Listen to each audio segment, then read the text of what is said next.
మిత్రులారా, మరి నిన్నగాక మొన్న కలెక్టర్ల సమావేశంలో గౌరవ ముఖ్యమంత్రి రేవంత్ రెడ్డి గారు మరి ఒక 99 రోజుల ప్రణాళిక, ప్రజాపాలన ప్రగతి ప్రణాళిక అనే ఒక 99 రోజుల కార్యక్రమాన్ని కలెక్టర్లకు చెప్పి మీరంతా కూడా చేయండి అని చెప్పి మరొక అటెన్షన్ డైవర్షన్ కార్యక్రమానికి తెరలేపింది. మరి రేవంత్ రెడ్డి గారు అంటేనే రామ్జీ నగర్ గ్యాంగుల్లో ఎట్లయితే దృష్టి మరల్చి బంగారం వెతకపోతారో అదేవిధంగా 6 గ్యారంటీల అమలు చేయడం చేతకాక ప్రతిసారి కూడా ప్రజలు ఈ 6 గ్యారంటీల మీద అడిగినప్పుడు, మరి ముఖ్యంగా భారత రాష్ట్ర సమితి 6 గ్యారంటీల మీద వీరోచిత పోరాటం చేస్తూ ప్రజల గుండెల్లో స్థానం సంపాదించుకుంటున్న ప్రతిసారి కూడా రేవంత్ రెడ్డి గారు అటెన్షన్ డైవర్షన్ చేస్తున్నారు. ఈ 2.5 సంవత్సరాల్లో కాళేశ్వరంలో మేడిగడ్డను కూలగొట్టి పీసీ ఘోష్ కమిషన్ వేసి అటెన్షన్ డైవర్షన్. అదేవిధంగా ఎలక్ట్రిసిటీ కేసీఆర్ గారు 20,000 మెగావాట్ల ఎలక్ట్రిసిటీని విద్యుత్తు ఉత్పాదనను పెంచితే దాని మీద జస్టిస్ నరసింహారెడ్డి కమిషన్ వేశారు. కేటీఆర్ గారు మొబిలిటీ వ్యాలీ అని చెప్పి తెలంగాణను విద్యుత్ వాహనాల కేంద్రంగా తయారు చేయాలని తలస్తే వారి మీద ఫార్ములా ఈ కేసు పెట్టారు. హరీష్ రావు గారు ప్రతిరోజు కూడా ఈ 6 గ్యారంటీల అమలును కానీ, లేకపోతే తెలంగాణ రైతులకు నీళ్ళల్లో మరి అన్యాయం జరుగుతూ ఉన్నది, పోరాడి తెచ్చుకున్న తెలంగాణలో నీళ్ళ విషయంలో అన్యాయం జరుగుతుందంటే వారి మీద కూడా పంజాగుట్టలో అక్రమ కేసులు పెట్టారు. ఇప్పుడు ట్యాపింగ్ అని చెప్పేసి ధారావాహిక సీరియల్ నడుస్తూ ఉన్నది. ఇవన్నీ కాదు, అయినా కూడా బీఆర్ఎస్ పార్టీ లొంగకుండా వీరోచిత పోరాటం ప్రజల కోసం చేస్తూ ఉంది. వీళ్ళకి ఎట్లయినా ఆగేటట్టు లేరు అని చెప్పి ఇప్పుడు మళ్ళీ ఒక కొత్త డ్రామాకు రేవంత్ రెడ్డి ప్రభుత్వం తెరలేపింది. అదే ఈ 99 రోజుల ప్రగతి ప్రణాళిక ప్రజాపాలన. మీరు ప్లానింగ్ డిపార్ట్మెంట్ ఇచ్చిన గైడ్లైన్ చూస్తే నిజంగా ఆశ్చర్యం వేస్తుంది. అధికారులంట ప్రతిరోజు కూడా ఈ 99 రోజులు శానిటేషను, తర్వాత పెండింగ్ ఫైల్స్ క్లియర్ చేయాలి, అదేవిధంగా పరిసరాలను కూడా జాగ్రత్తగా పెట్టుకోవాలి, అదేవిధంగా ఇంకేమైనా ఉంటే అవన్నీ చేయాలంటున్నారు. మరి నిజంగా రేవంత్ రెడ్డి గారు ముఖ్యమంత్రిగా పాలన ఏమన్నా 2.5 సంవత్సరాల్లో నేర్చుకున్నారా? వారి మంత్రివర్గ సభ్యులు ఏమైనా నేర్చుకున్నారు? నిజంగా మాకు సీరియస్ డౌట్ వస్తుంది.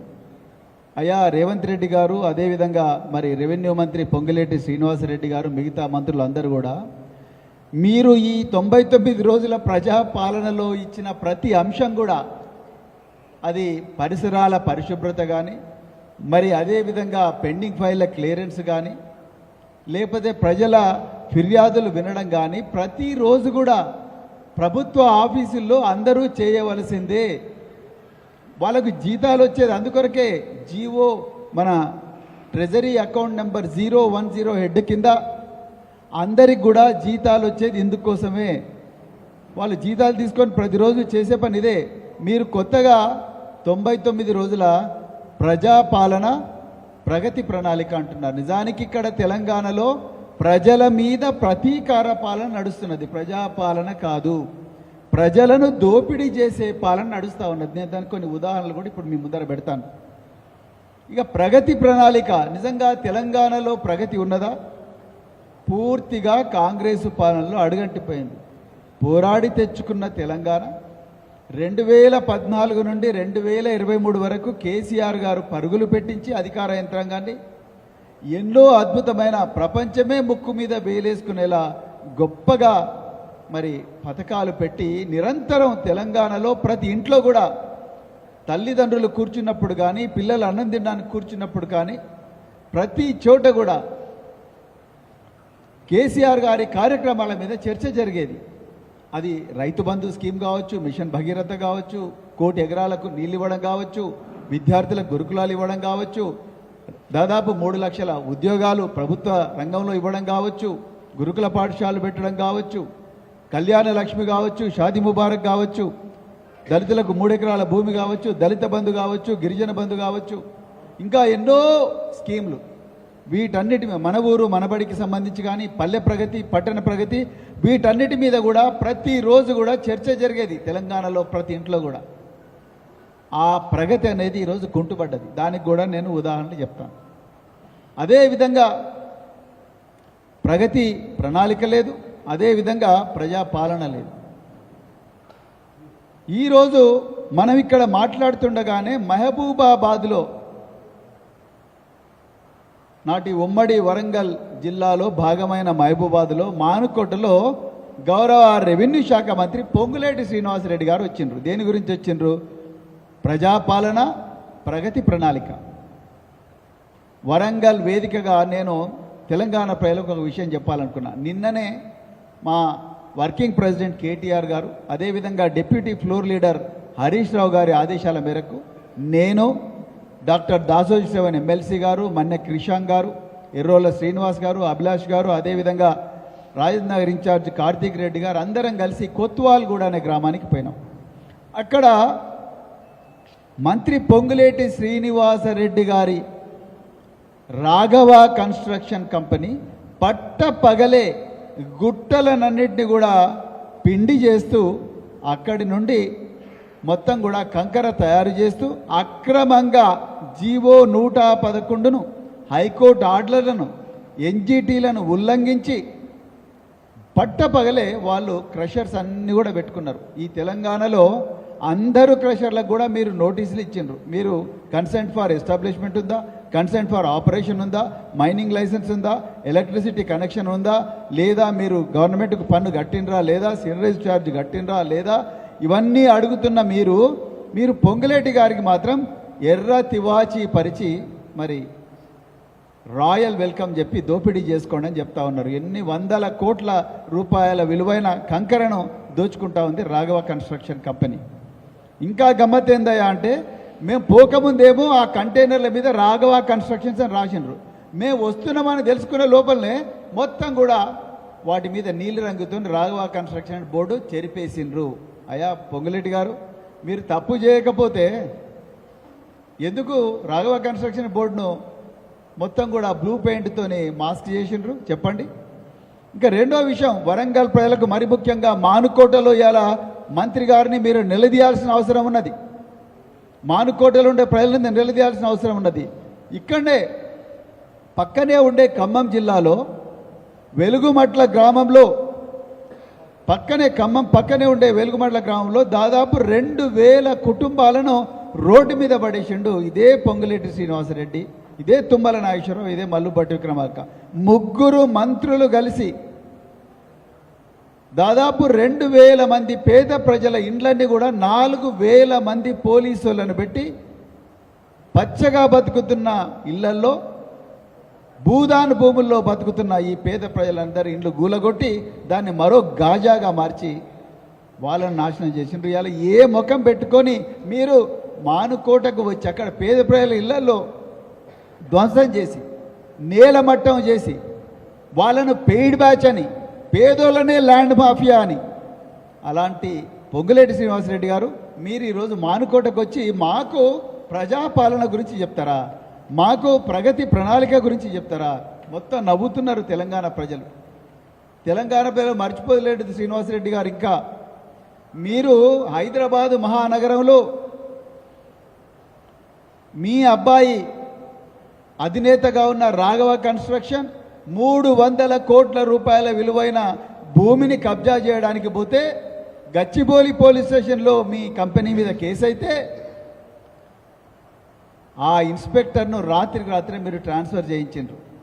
అదేవిధంగా ఇక్కడ సమ్మక్క సారక్క దేవాలయాలు ఏవైతే ఉన్నాయో, ఆదివాసీ వీరవనితల దేవాలయాలు ఏవైతే ఉన్నాయో ఆ దేవాలయాల కాంట్రాక్ట్ తీసుకొని అవి కూడా నాసిరకం పనులు చేసిండ్రు మీరు.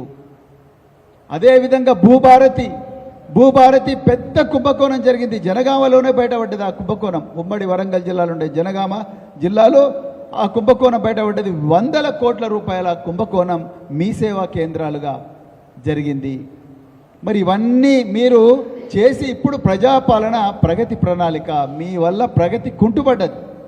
ప్రజలు దోపిడీకి గురవుతున్నారు. ప్రతిరోజు కూడా పేద ప్రజలు రోడ్డు మీదకి వస్తున్నారు. అయినా ఇవాళ మీరు ఏ ముఖం పెట్టుకొని ఇవాళ మానుకోటకు వచ్చి మేము ప్రజాప్రభుత్వం అని ఎట్లా చెప్తా ఉన్నారు? ఒక్కసారి తెలంగాణ పిల్లలందరూ కూడా ఆలోచించాలి.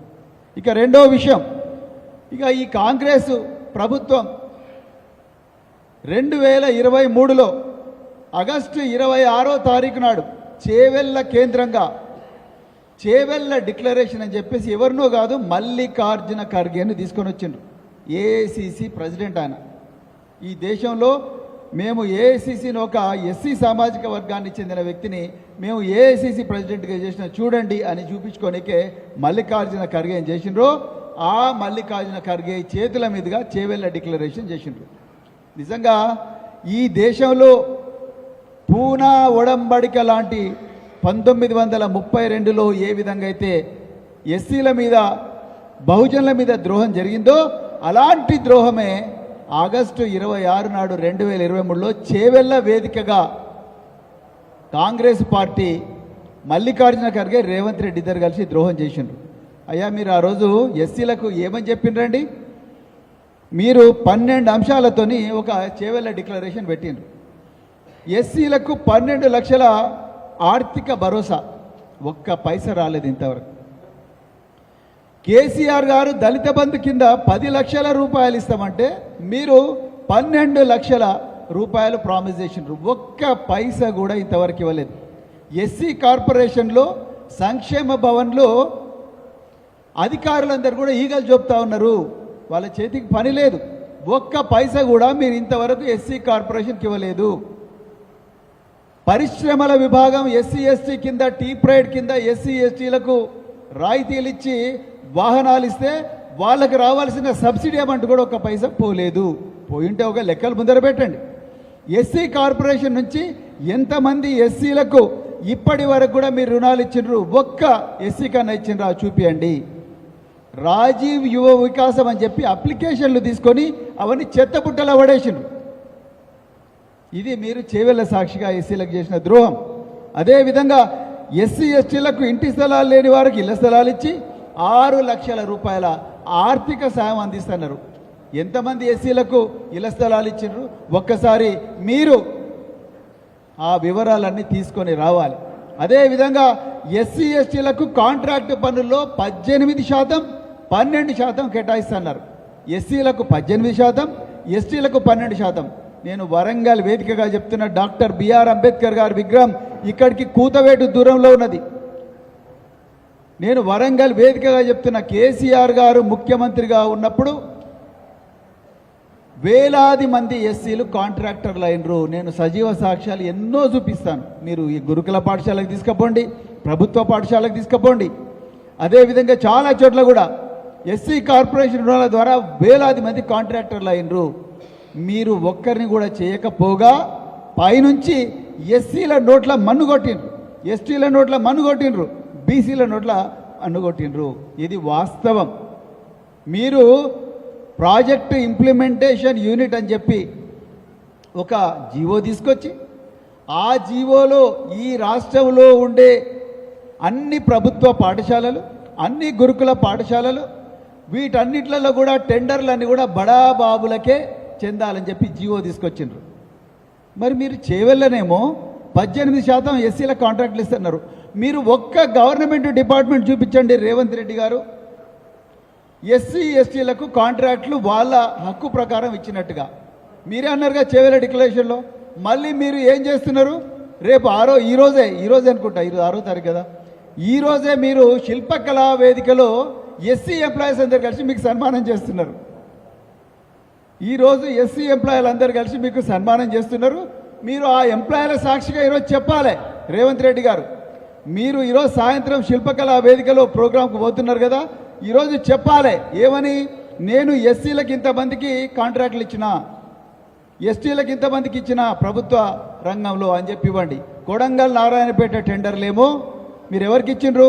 పొంగులేటి శ్రీనివాసరెడ్డికి, మెగా కృష్ణారెడ్డికి ఇచ్చిండ్రు. మీరు మీ సమ్మక్క సారక్క దేవతల టెంపుల్ ఏవైతే టెండర్స్ ఉన్నాయో ఆ టెండర్లేమో పొంగులేటి శ్రీనివాసరెడ్డి గారికి ఇచ్చారు. మీ ఫ్యూచర్ సిటీ రోడ్డు 4,000 కోట్లతో వేసిన వేస్తున్న రోడ్డు ఏదైతుందో మీరు ఆంధ్ర ప్రాంతానికి చెందిన బీజేపీ ఎంపీ అయిన సీఎం రమేష్కి ఇచ్చిండ్రు. ఎక్కడుందండి మరి ఇక్కడ ఎస్సీ ఎస్టీలకు ఇచ్చినట్టు? ఇవాళ సాయంత్రం మీరు 6 గంటలకు చెప్పాలి శిల్పకళా వేదికలో రేవంత్ రెడ్డి గారు ఎస్సీలకు 18% ఇస్తున్నారు, ఎస్టీలకు 12% ఇస్తున్నారు. ఎక్కడి నుంచి ఇచ్చిండ్రు, ఎంతమందికి ఇచ్చిండ్రు వాళ్ళందరినీ ఈరోజు సాయంత్రం శిల్పకళా వేదికలో చూపించండి. అదేవిధంగా ఎస్టీ గ్రామ పంచాయతీలకు ఏడాది 25 లక్షల ప్రత్యేక నిధులు ఇస్తామన్నారు. 25 పైసలు కూడా మీరు ఇవ్వలేదు. ఎస్సీ ఎస్టీ కార్పొరేషన్ల ద్వారా దాదాపుగా 1,500 కోట్ల నిధులు రుణాలుగా ఇస్తున్నారు, అవి కూడా ఇవ్వలేదు. పోడు భూములకు పట్టాలు ఇవ్వలేదు, అసైన్డ్ భూములకు పట్టాలు ఇస్తున్నారు. హైదరాబాదు చుట్టూ ఎస్సీలకు ఉన్న అసైన్డ్ భూములు మీ బ్రదర్స్ అందరూ కలిసి వాళ్ళు ఇండైరెక్ట్గా వాళ్ళందరితో అగ్రిమెంట్ చేసుకొని ఆ భూములు మరి కబ్జా చేయడానికి కుట్రలు చేస్తూ ఉన్నారు. వాటి మీద అడిగే నాదుడు లేడు. మేము నిన్న పోయినప్పుడు పొంగులేటి శ్రీనివాసరెడ్డి గారు ఇవాళ మీరు ప్రజాపాలన అంటున్నారు కదా, మానుకోటలో మీరు చేస్తున్న ఈ క్రషర్ల దందా అంతా కూడా ఎస్సీల అసైన్డ్ భూములను వాళ్ళ నుంచి వాళ్ళకు ఒక్క పైస కూడా మీరు ఇస్తలేరు. మళ్ళీ సిగ్గు లేకుండా ఇవాళ మీరు మానుకోటకు వచ్చి మేము ప్రగతి ప్రణాళిక ప్రజాపాలన అని చెప్తా ఉన్నారు. ఇంకా అదేవిధంగా చేవెళ్ళ డిక్లరేషన్లో మీరేం చెప్పిండ్రు? ఎస్సీ ఎస్టీ విద్యార్థులు 10వ తరగతి పాస్ అయితే 10,000, ఇంటర్ పాస్ అయితే 15,000, డిగ్రీ పాస్ అయితే 25,000, పీజీ చేస్తే ₹1,00,000, పిహెచ్డీ చేస్తే 5 లక్షలు. ఈ 2.5 సంవత్సరాల్లో మీరు ఒక్క విద్యార్థి కూడా ఒక్క పైస ఇవ్వలే. ఇచ్చుంటే డేటా ముందర పెట్టండి. 125 మంది పేద విద్యార్థులు అమ్మాయిలు అబ్బాయిలు ఇప్పటి వరకు చచ్చిపోయినారు. 125 మంది. వీళ్ళందరూ కూడా ఎస్సీ ఎస్టీ బీసీ మైనారిటీ వర్గాలకు చెందిన విద్యార్థులే. పక్కనే ఉండే వంగరలో చనిపోయింది ఒక అమ్మాయి శ్రీవాణి అని, ఇంకొక శ్రీలేఖ, ఇంకొక అమ్మాయి పర్కాలలో ఏకు శ్రీవాణి అనే అమ్మాయి ఊరేసుకొని చనిపోయింది. మీ నిర్వాకానికి 125 మంది బిడ్డలు బలైపోయినారు. అదేవిధంగా మళ్ళీ ఇది కాకుండా మళ్ళీ ఏం చేస్తున్నారు మీరు? విదేశీ విద్యార్థులకు, విదేశాల్లో చదువుకునే విద్యార్థులకు ఆర్థిక సాయం ఎక్కువ చేస్తామన్నారు, అది లేదు. గురుకుల పాఠశాలలు మండలానికి ఒకటి కడతా అన్నారు. ఉన్న గురుకుల పాఠశాలను బంద్ చేయమని ఆకునూరి మురళి గారు ఏ విద్యా కమిషన్ ఉన్నారో ఆయన ద్వారా మీరు చెప్పిస్తున్నారు. గురుకుల పాఠశాలలు వద్దు, రాబోయే రోజుల్లో గురుకుల డిగ్రీ కళాశాలలు బంద్ చేయాలని కేసీఆర్ గారు ముఖ్యమంత్రిగా ఉన్నప్పుడు ఇదే వరంగల్ మహానగరానికి వరంగల్ ఈస్ట్, వరంగల్ వెస్ట్, భూపాలపల్లి, అదేవిధంగా మహబూబాద్ 4 డిగ్రీ కళాశాలలు ఇచ్చి మరి ముఖ్యంగా మహబూబాద్ డిగ్రీ కళాశాలను ఫార్మసీ డిగ్రీ కళాశాలగా కేసీఆర్ గారు మారుస్తే, లా కళాశాలలు తీసుకొస్తే, సైనిక పాఠశాలలు సైనిక కళాశాలలు తీసుకొస్తే, అదేవిధంగా స్పోర్ట్స్ అకాడమీస్ తీసుకొస్తే మీరు అవన్నీ బంద్ చేయమని ఇదే ఆకునూరి మురళి గారు చెప్తా ఉన్నారు. ఫీ రియంబర్స్మెంట్ పథకాన్ని రద్దు చేస్తామంటున్నారు. టీచర్లకు జీతాలు ఎక్కువ వస్తున్నాయి కాబట్టి వాళ్ళకు పిఆర్సీ అవసరం లేదంటున్నారు. అంటే ఇదంతా ఏంది మీరు చేయాలనుకుంటున్నది? మీరు రాబోయే రోజుల్లో ప్రభుత్వ పాఠశాలల్లో చదువుతున్న ఎస్సీ ఎస్టీ బీసీ మైనారిటీ పేద వర్గాల విద్యార్థులు వాళ్ళందరూ కూడా ఏం కావాలి? మళ్ళీ బర్రెలు కాసేటోళ్ళు గొర్రెలు కాసేటోళ్ళుగా కావాలనే మీరందరూ కూడా కుట్ర చేస్తూ ఉన్నారు.